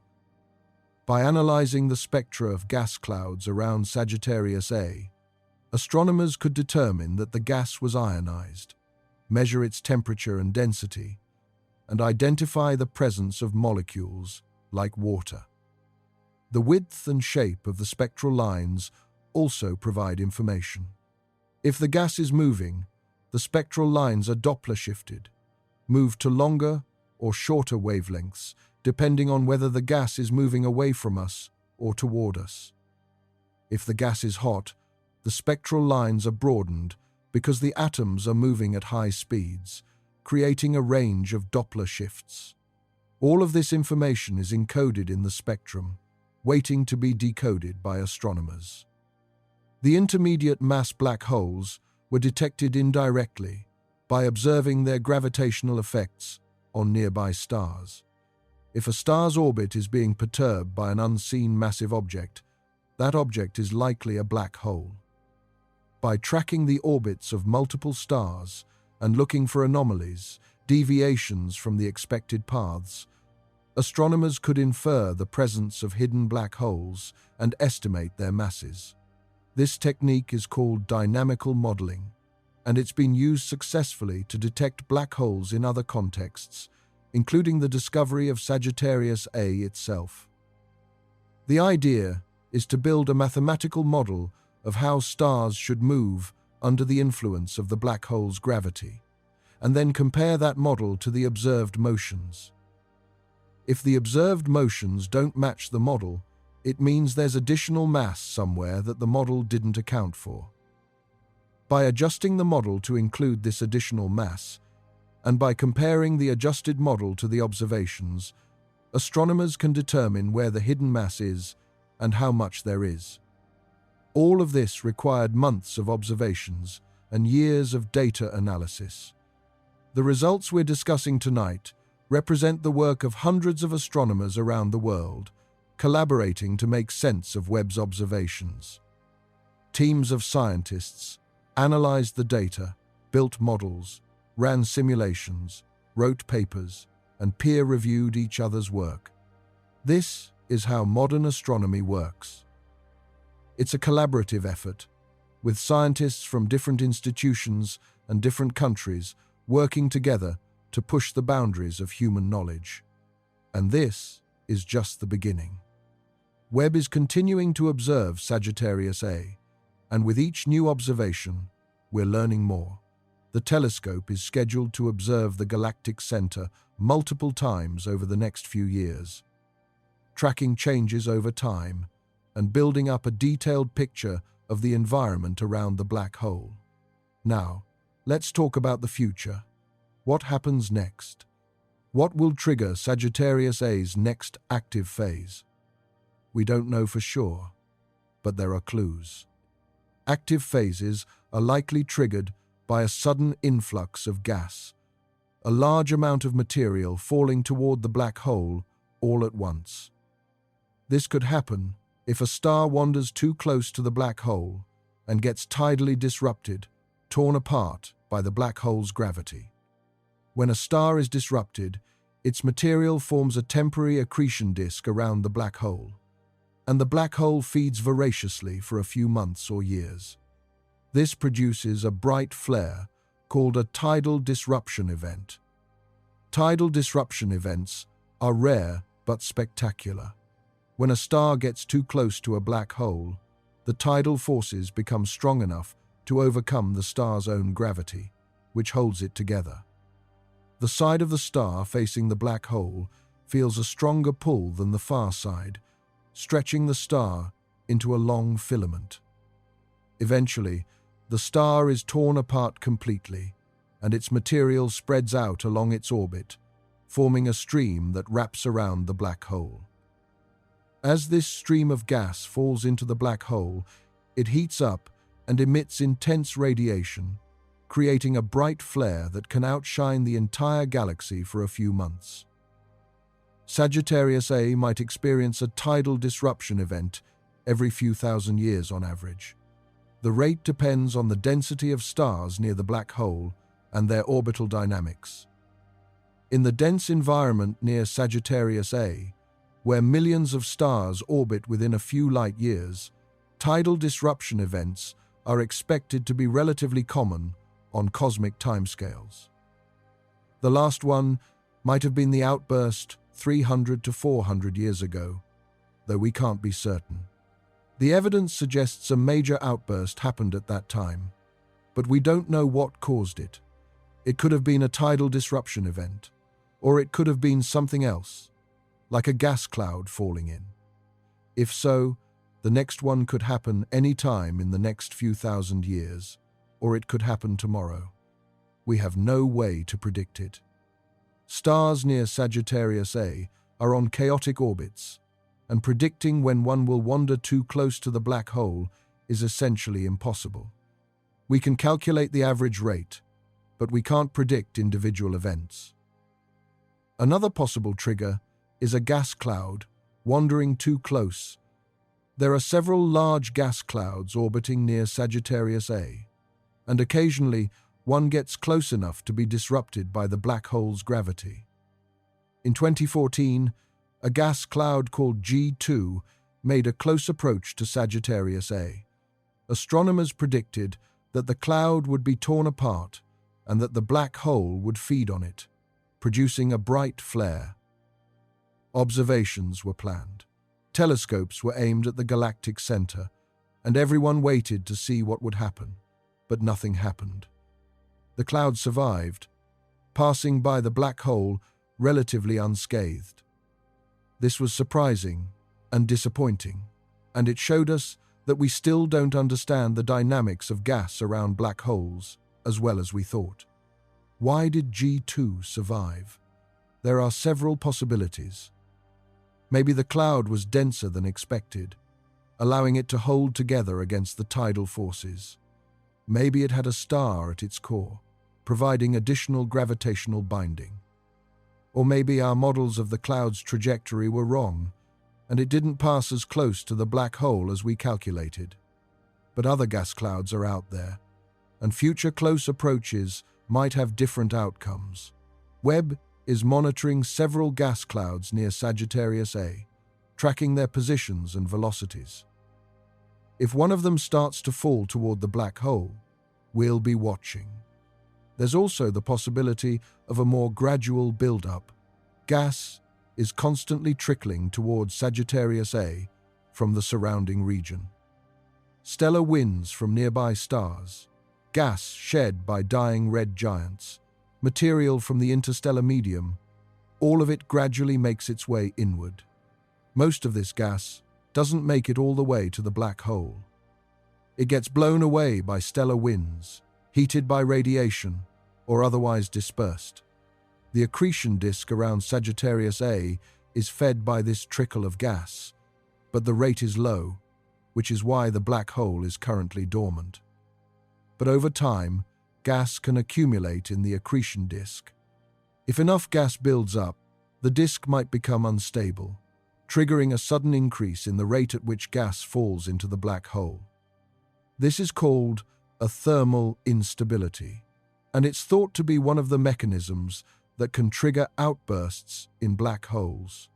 The idea is that as gas accumulates in the disk, it heats up due to friction. At low densities, the disk is relatively cool and stable, but if the density increases past a certain threshold, the disk can suddenly transition to a hot, unstable state where gas falls inward much more rapidly. This transition could trigger an active phase, causing the black hole to suddenly become much brighter. We're watching and waiting. Webb and other telescopes are monitoring Sagittarius A continuously, looking for any signs of increased activity, changes in brightness, changes in the spectrum of the accretion disk, changes in the distribution of gas. All of these could be early warning signs of an impending outburst. When the next active phase happens, we'll be ready to observe it in unprecedented detail. We'll be able to watch in real time as the black hole lights up, as jets form and blast outward, as the surrounding gas is heated and ionized. We'll see the accretion disk brighten, the X-ray emission increase, and the jets extend outward into space. This will give us invaluable data on how black holes feed and how they affect their surroundings. We'll be able to test our models of accretion, compare observations to simulations, and refine our understanding of AGN feedback. In the meantime, Webb is continuing to make new discoveries. Every observation reveals something unexpected, something that challenges our understanding. The field is moving incredibly fast right now. Papers are being published every few months, with new findings, new puzzles, new mysteries to solve. We're in a golden age of black hole astronomy, a time when our observational capabilities have finally caught up with our theoretical ambitions. For decades, we've had theories about how black holes work, but we lacked the tools to test them. Now, with Webb and other advanced telescopes, we can finally observe black holes in the detail needed to test our ideas. And what we're finding is that reality is far more complex and interesting than we imagined. Let's come back to the central paradox: cosmic fertility in a sterile environment. This is the through line that connects all of Webb's discoveries. In a region where nothing should survive, where radiation should sterilize everything, where tidal forces should rip apart any structure, we find stars forming, water molecules existing, complex chemistry happening. It's as if nature refuses to be constrained by our theoretical predictions. Our models say that star formation near a black hole is impossible, but nature finds a way. Our models say that water molecules should be destroyed instantly, but there they are, glowing in Webb's infrared observations. Our models say that ionized gas requires an energy source, but the gas is glowing anyway. Wherever there's an opportunity for complexity, for structure, for something new to emerge, nature finds a way. This tells us something profound about the universe. Extreme environments aren't necessarily dead zones. They're not lifeless, sterile regions where nothing can happen. Instead, they're dynamic, evolving, full of surprises. They're places where the laws of physics are pushed to their limits, where conditions are so extreme that new phenomena emerge. The universe is more resilient, more creative than we give it credit for. It's not content to settle into simple, uniform states. It creates complexity wherever it can, building structure out of chaos, order out of randomness. And this has implications beyond black holes. If star formation can happen in the chaotic environment around Sagittarius A, where else might it be happening? Are there stars forming in other extreme environments we thought were sterile? Around neutron stars, with their intense magnetic fields and rapid rotation, in the jets of active galaxies, where gas is being blasted outward at nearly the speed of light, in the debris of supernovae, where a star has just exploded and scattered its material across space. All of these environments are extreme, with conditions that seem hostile to star formation. But if we've learned anything from Webb's observations of Sagittarius A, it's that our intuitions about what's possible can be wrong. Nature is full of surprises. If water can exist near a black hole, what about other molecules? Could complex organic chemistry happen in such environments? Organic molecules are the building blocks of life. They include simple molecules like methane and formaldehyde, and more complex ones, like amino acids and sugars. On Earth, these molecules are produced by living organisms, but they can also form through non-biological processes. In space, organic molecules have been detected in molecular clouds, in the atmospheres of planets, in comets and asteroids, and even in the interstellar medium. They form through chemical reactions involving carbon, hydrogen, oxygen, nitrogen, and other elements. Could they form near a black hole? Could there be prebiotic molecules, the building blocks of life, forming in places we never thought to look? It seems unlikely, but a few years ago, finding water near a black hole seemed unlikely too. These questions sound far-fetched, but a few years ago, the idea of stars forming near a black hole sounded far-fetched too. Webb has shown us that the universe is full of surprises, that our theories are incomplete, that there's still so much we don't know. And that's exciting. That's why we do science. Not to confirm what we already believe, but to discover what we don't know, to be surprised, to be proven wrong, and to learn from our mistakes. Every time we point a telescope at the universe and find something unexpected, we get a little closer to understanding how it really works. We refine our models, update our theories, and build a more accurate picture of reality. Webb's observations of Sagittarius A are a perfect example of this. We thought we knew what to expect. A dormant black hole, surrounded by old stars, with maybe some gas trickling inward. The galactic center should be a relatively quiet place, with the black hole sitting there passively, occasionally consuming a bit of gas, but otherwise not doing much. Instead, we found young stars, water molecules, ionized gas, and candidate intermediate mass black holes. Every assumption was challenged. Every prediction was overturned. The galactic center is not quiet. It's a hive of activity, with stars forming, gas swirling, and black holes lurking in the shadows. And now we're scrambling to make sense of it all, to build new models, to explain what we're seeing. Theorists are going back to their simulations, adding new physics, trying to reproduce Webb's observations. Observers are planning new observations, looking for additional evidence, testing the new theories. This is how science progresses. Not smoothly, not predictably, but in fits and starts, with sudden leaps forward when new data forces us to reconsider everything. It's messy, it's chaotic, and it's absolutely thrilling. Let me leave you with one final thought. Sagittarius A is 26,000 light-years away. When we look at it, we're not seeing it as it is now. We're seeing it as it was 26,000 years ago, long before human civilization existed. The light that Webb is detecting left the black hole during the last ice age, when woolly mammoths still roamed the earth, when humans were just beginning to develop agriculture and settle into permanent communities. At that time, humans were hunter-gatherers, living in small groups, following herds of animals and gathering plants for food. They had stone tools, they had fire, they had language, but they hadn't yet invented writing or cities or any of the trappings of modern civilization.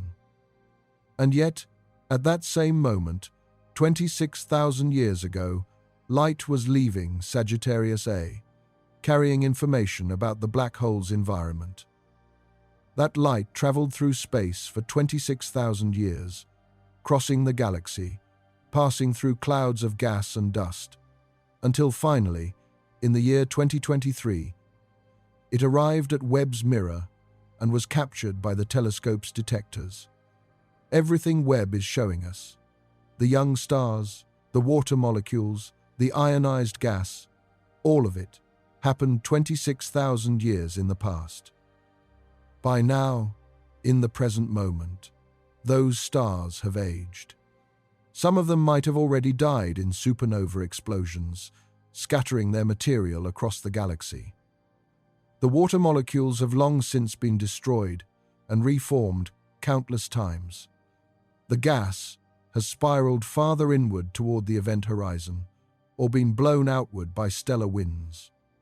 And Sagittarius A itself might be in a completely different state. Perhaps it's in the middle of an active phase that we won't see for another 26,000 years. Or perhaps it's still dormant, unchanged from what Webb observed. We can't know. This is the nature of astronomy. We're always looking into the past, observing light that has traveled for thousands, millions, or even billions of years to reach us. We can never see the universe as it is right now, only as it was. For distant galaxies billions of light years away, we're seeing them as they were billions of years ago, when the universe was much younger. Some of those galaxies might not even exist anymore, destroyed in collisions or transformed beyond recognition. And yet, this doesn't diminish the value of what we're learning. The laws of physics are the same everywhere and at all times. What was happening around Sagittarius A 26,000 years ago tells us about how black holes work, how stars form, how galaxies evolve. These are universal principles that apply not just to our galaxy, but to every galaxy in the universe, at every point in cosmic history. The physics of star formation is the same, whether it's happening now or 26,000 years ago.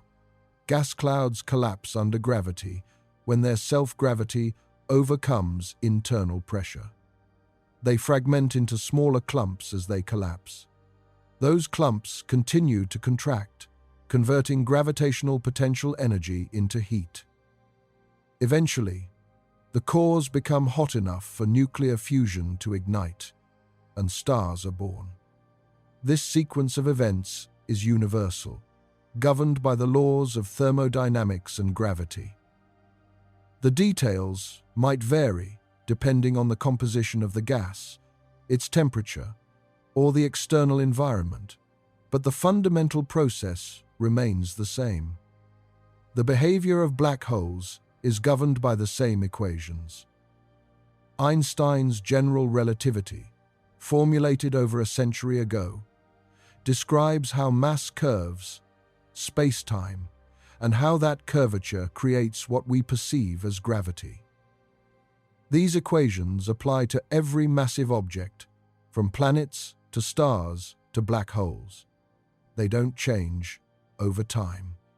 A black hole that formed 1 billion years ago follows exactly the same rules as a black hole forming today. The event horizon is always located at the Schwarzschild radius, determined solely by the black hole's mass. Light always follows geodesics, the straightest possible paths through curved space-time. Time always runs slower near massive objects. These aren't approximations or simplified models.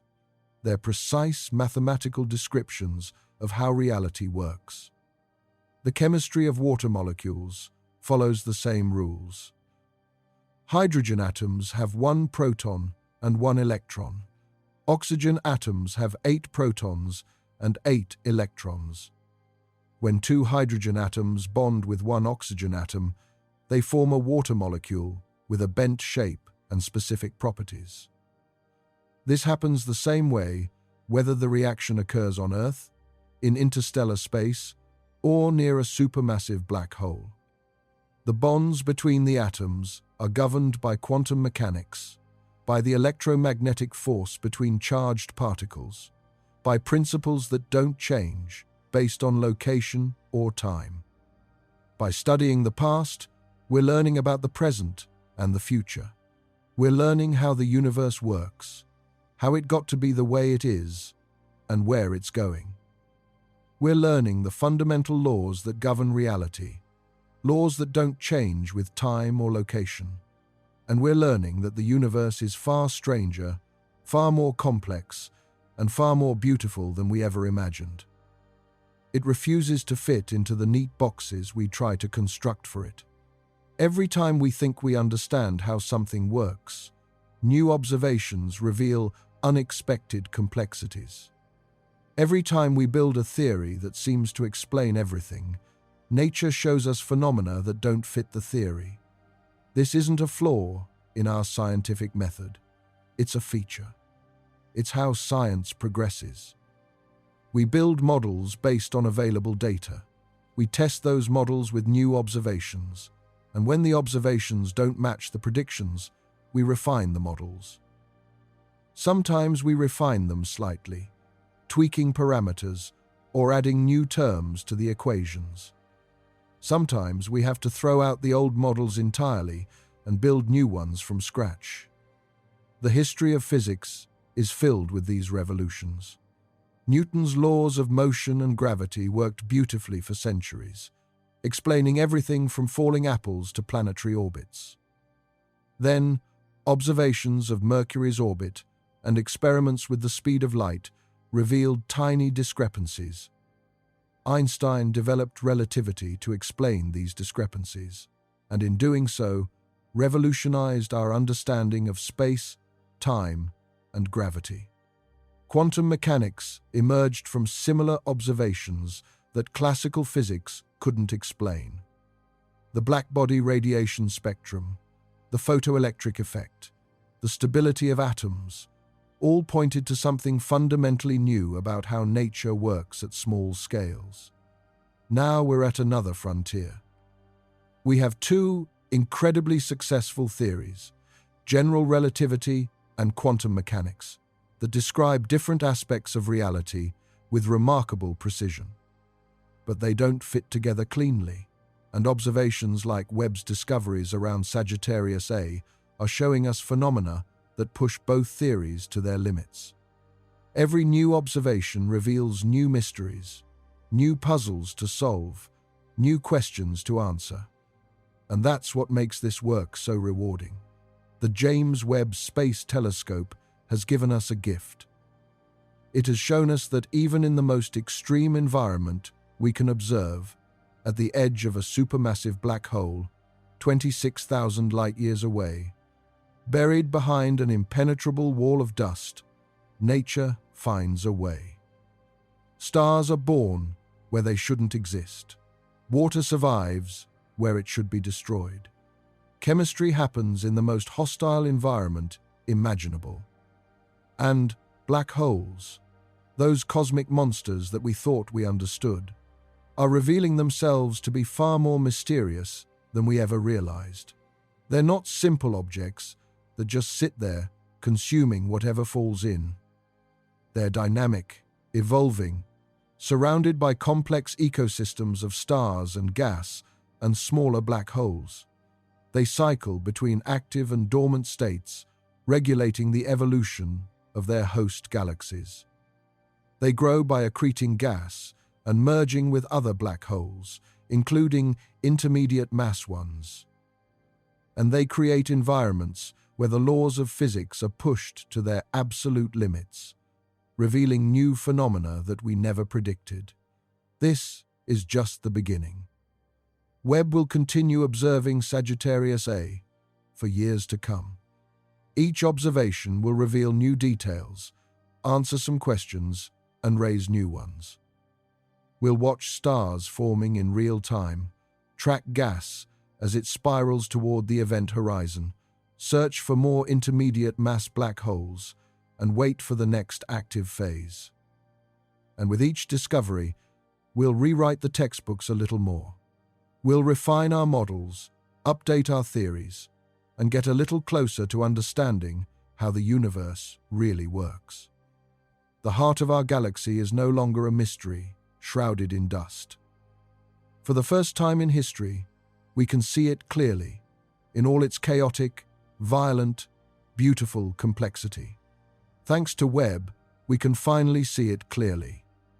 And what we're seeing is forcing us to reconsider everything we thought we knew about black holes, star formation, and galactic evolution.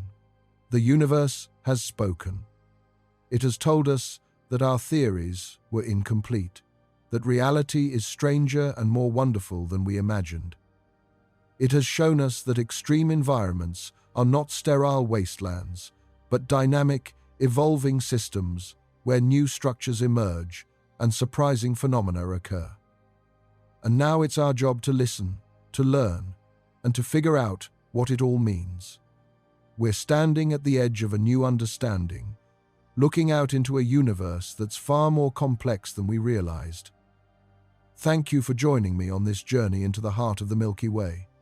If you found this exploration worthwhile, a like or subscribe would help this channel continue bringing you these deep dives into the cosmos. It really does make a difference, and it allows me to keep making these videos for curious minds like yours. And remember, the next time you look up at the night sky, you're looking at a universe full of mysteries, full of surprises, full of wonders we're only just beginning to understand.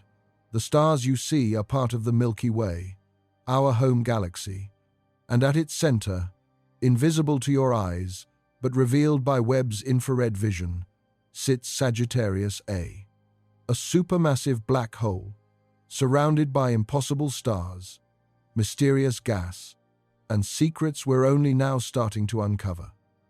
26,000 light-years away, hidden behind walls of cosmic dust, a cosmic drama is unfolding.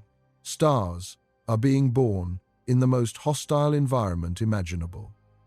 Water molecules are surviving against all odds. Intermediate mass black holes are lurking in the shadows. And a supermassive black hole is cycling through phases of activity and dormancy, shaping the evolution of our entire galaxy. The universe is stranger than we think. It's stranger than we can think. And that's what makes it so worth exploring. Every observation reveals something we didn't expect.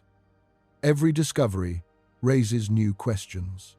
Every answer leads to deeper mysteries. This is the joy of science, the thrill of discovery, the wonder of understanding. We're living in an age where we can peer into the hearts of black holes, watch stars being born in impossible places, and detect molecules in the most extreme environments in the universe. We're living in an age where our telescopes can see farther and clearer than ever before, revealing a cosmos that's far stranger and more beautiful than our ancestors could have imagined. And we're just getting started. Webb has many more years of observations ahead of it, and each year will bring new discoveries, new surprises, new mysteries to solve.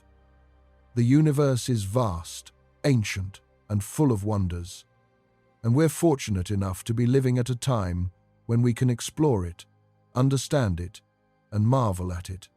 Good night, and sleep well under the stars.